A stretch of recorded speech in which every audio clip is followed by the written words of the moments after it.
Hello everyone. This is story time with me and the spots. Pumpkin, leave it be. So yeah, I thought I would give you the story of me and how I ended up being the crazy Dalmatian lady. Thanks. So I've been an animal person my whole life. For as long as I can remember. I've just loved animals, been obsessed with animals. Like even my nan, she had this cat called Sally, and all my cousins were frightened of her because she would scram them if they were too rough with her. But me and Sally, like, she loved me, like she was always on my lap. I was never frightened of her. She never scrammed me. Aria, leave my phone alone. Because I was always kind and gentle and not too much for her. So I just always had an affinity with animals. And for years, my favourite animal were horses. And I've had my own pony since I was 4. And I've ridden my whole life. Like, there's a picture behind me there of me on one of my ponies, Tango.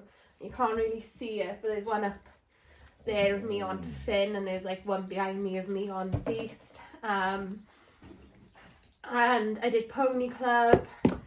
I had to go to all the activities you could possibly do with your pony, and I've ridden all my life. And like, whenever people asked me what I wanted to do, it was a vet for ages, because any kid who loves animals, they kind of only really think you can be a vet or a zookeeper, innit? And I wouldn't have minded being a zookeeper, to be fair.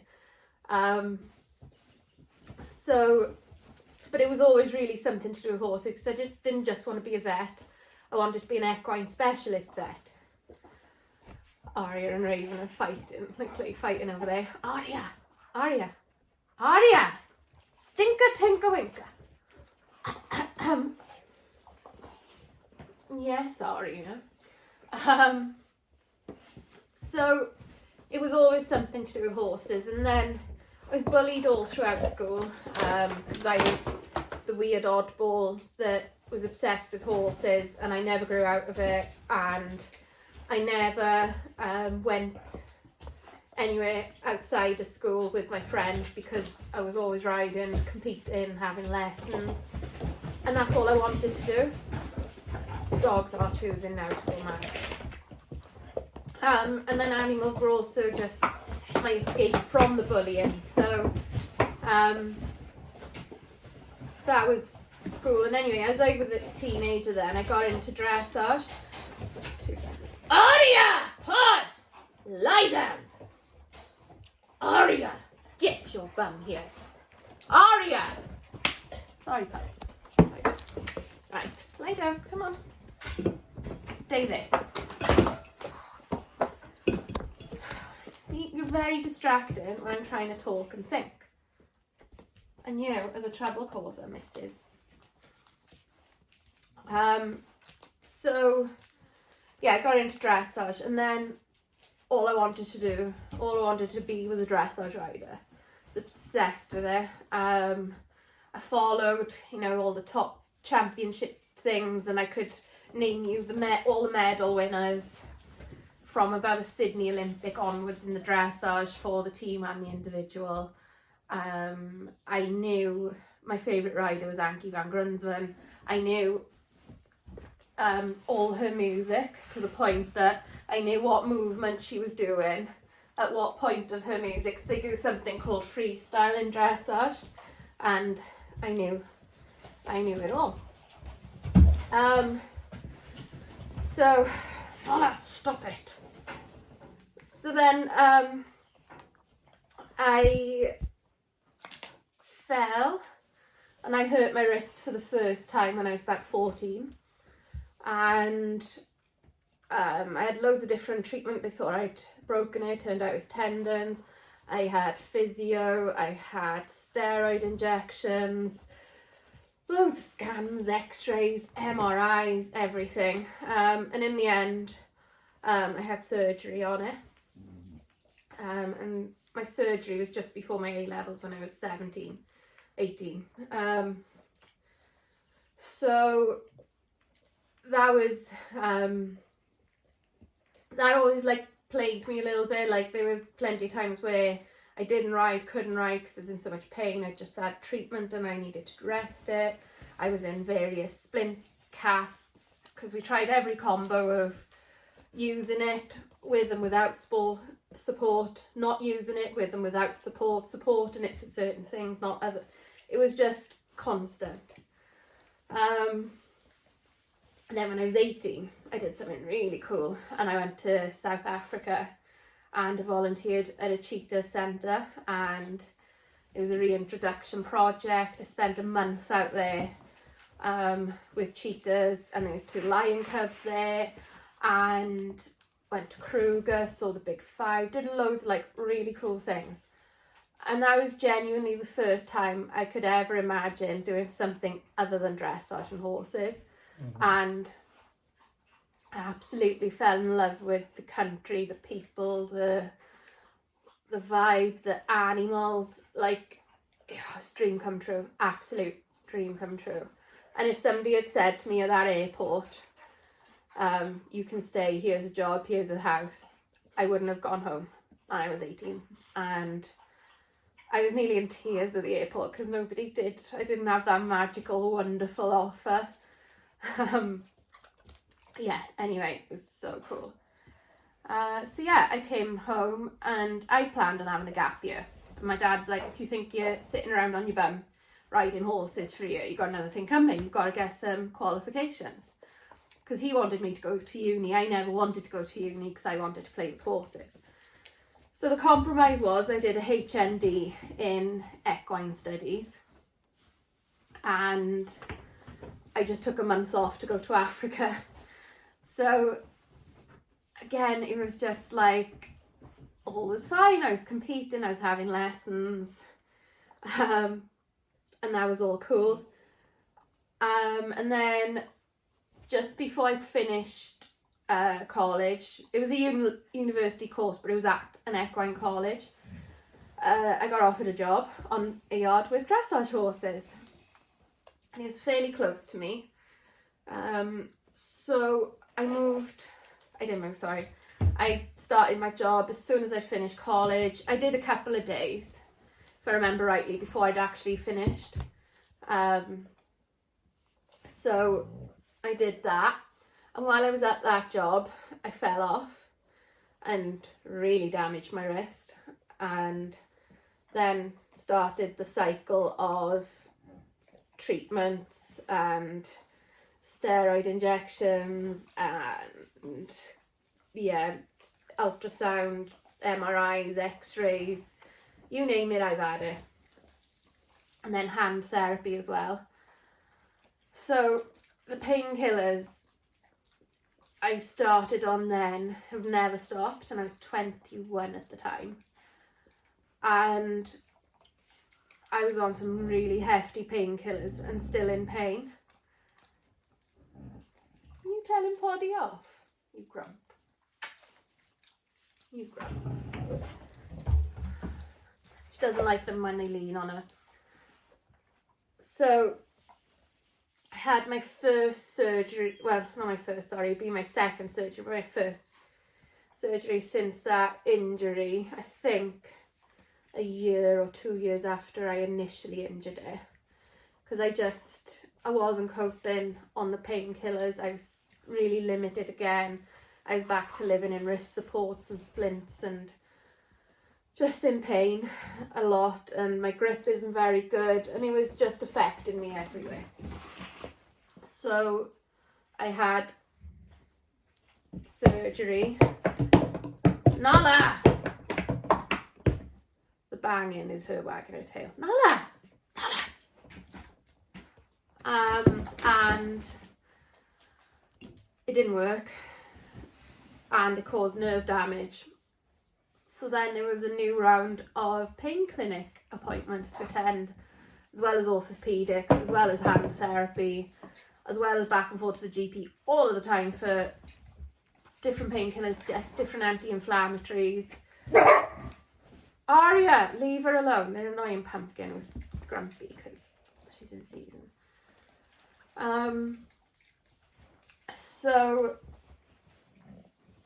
in the end, after going through various rounds of new tablets and anti-inflams and nerve pain tablets and all the rest of it, we decided to try surgery number 3. So they redid the previous operation. Then they did some keyhole as well. The joint was full of scar tissue. I had something called intersection syndrome, which is where like the tendons cross to go from your index finger to your thumb. And where it crossed, it was because the tendon and the sheath had thickened. They were rubbing and catching on one another. So like I didn't have a smooth like movement going like that with my thumb. It was like clunky, as well as all the pain and stuff. And so I had the surgery and then started hand therapy and, you know, to get the joint strong again. But it didn't do anything for the nerve damage. If anything, it just continued it, made it worse, made it not heal. And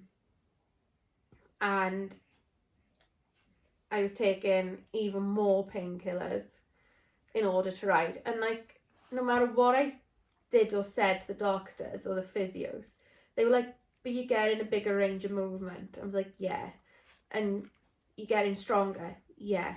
So, but I was like, but I'm in pain. I don't care about strength. I don't care about range of movement. I care about how much pain I'm in.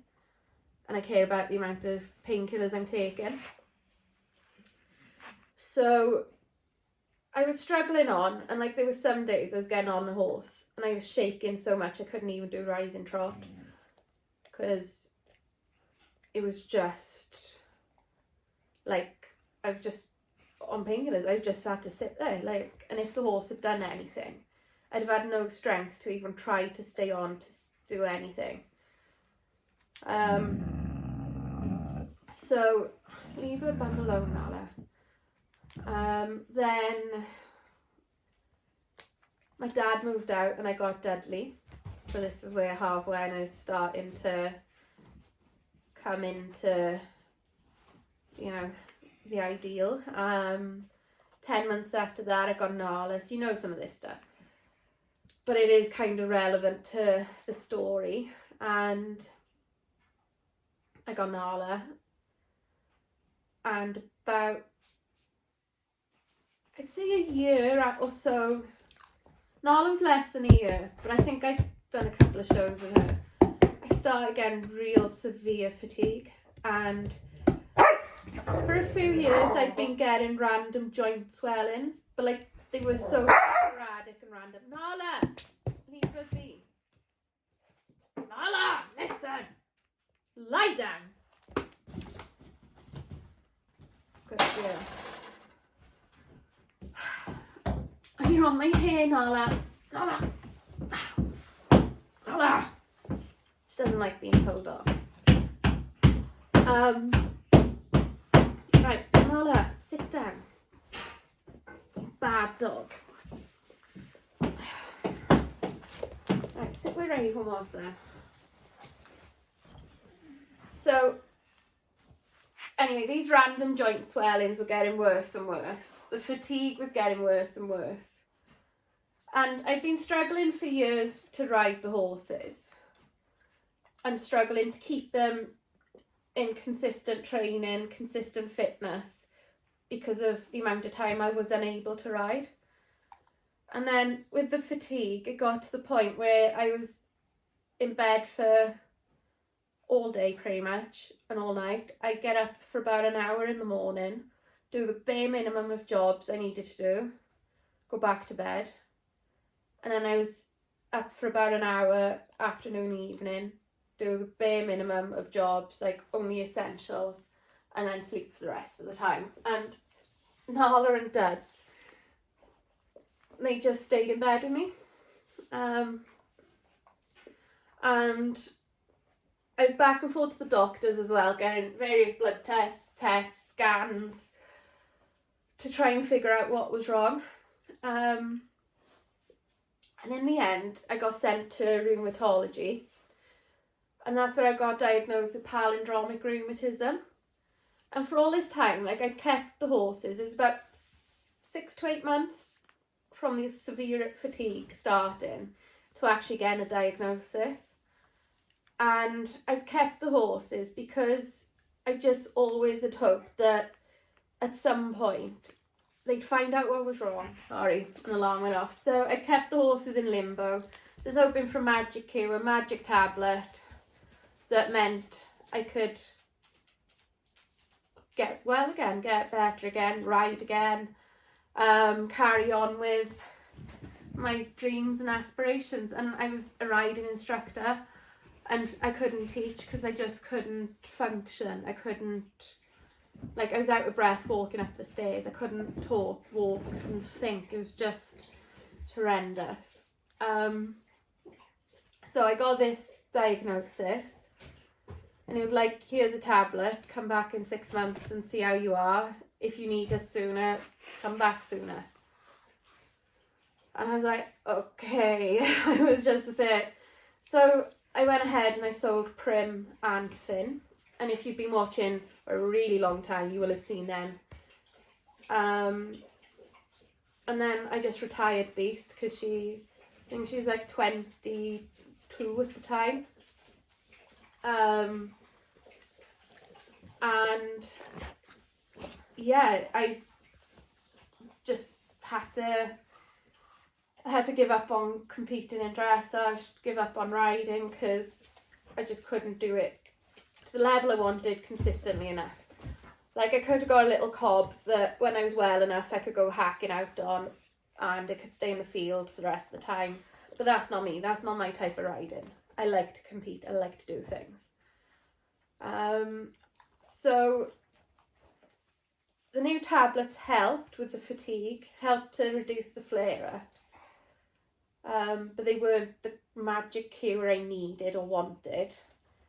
But I just threw myself into the dogs, to breeding, to showing, and they just give me a reason. Like, a few times through all of these various injuries, treatments, diagnoses,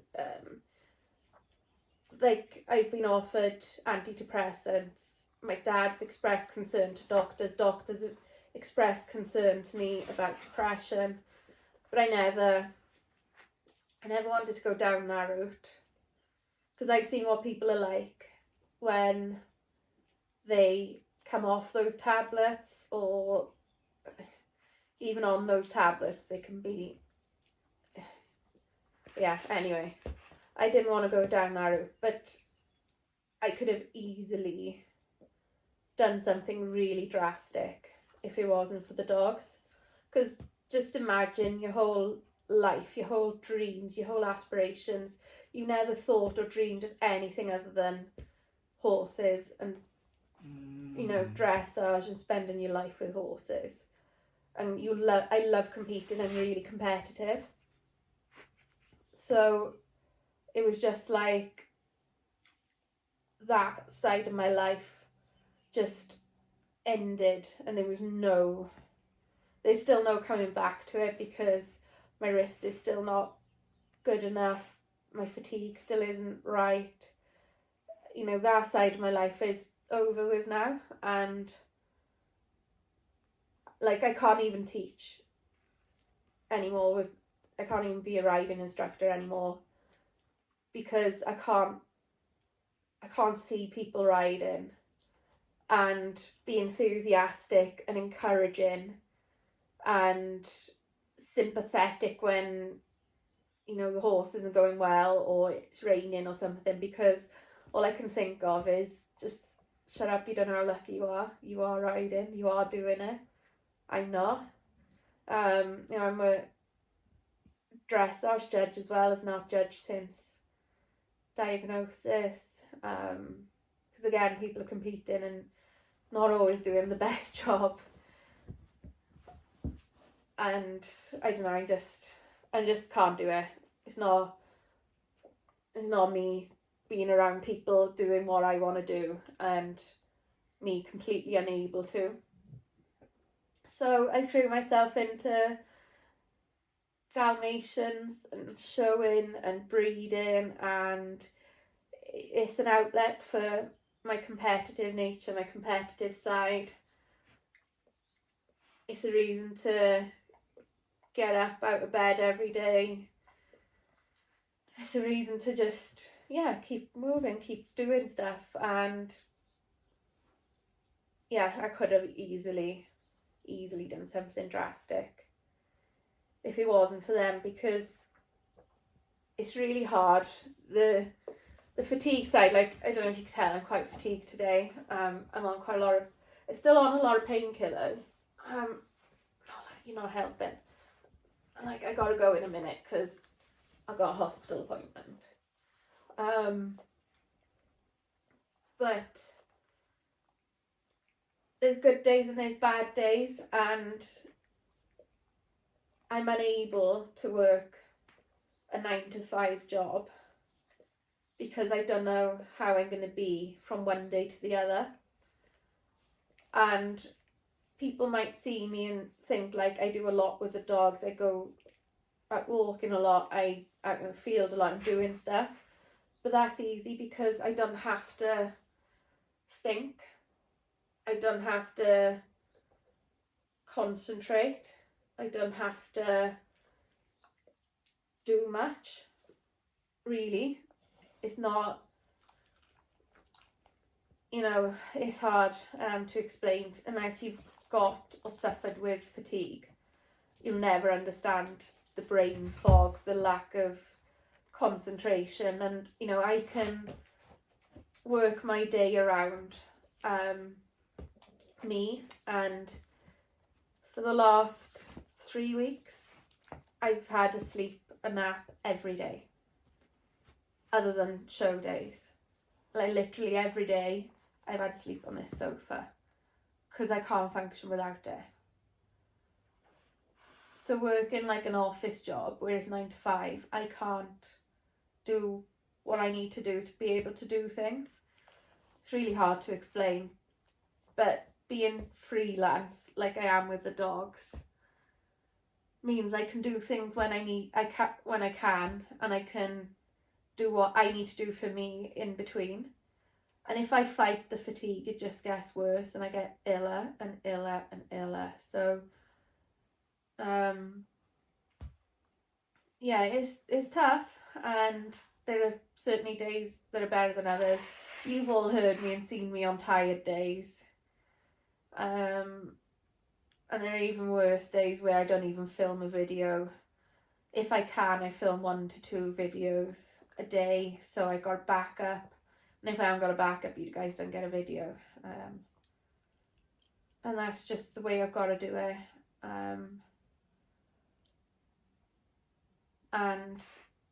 So the dogs kind of saved me in a really corny, cheesy way of saying it, but they did. And I just live my life for them, and it works for me. And I've always been more of an animal person than a people person. And I feel like I understand animals a lot better than I do people. So sometimes I can come off as a little bit short, a little bit abrupt, a little bit too honest, a little bit lacking a filter. But that is me. And when people say I lack a filter, I just always want to say to them, you want to see what I have filtered, what really is in my head, because it's bad some days.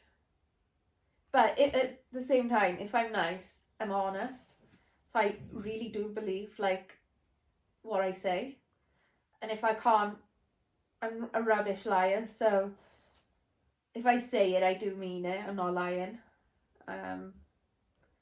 So yeah, anyway, this video is probably approaching the 20-minute mark of literally me sitting here talking with various dogs around me. And the dogs are also brilliant when I'm on my bad days, that they do look after me, they know. Like Jude is extra protective when I'm on a really bad day with the rheumatism. Nala, every night, she's under the duvet, head on a pillow, and I spoon her. But see how my bad wrist is like on her now? This is how it is all night, and she is my wrist support. She keeps it at a comfy height. She's nice and warm, and she doesn't move a lot. So, you know, things like that. These dogs are incredible, incredibly sensitive. They know their owners, and yeah, Pod's just a softie. This is how Pod likes to be, head on a human all the time. So anyway, I hope you got to learn a bit more about me and my view and my perspective. And you know, sometimes like I'll say things because I feel they need saying for the animal's benefit, and if that upsets the human, then so be it a little bit. Like I can live with that if it benefits an animal. So anyway, I do need to stop filming and get changed, go to the hospital and get these dogs out for a wee before I go. So yeah, anyway, hope you enjoyed the little insight into me. I shall see you all soon. Bye.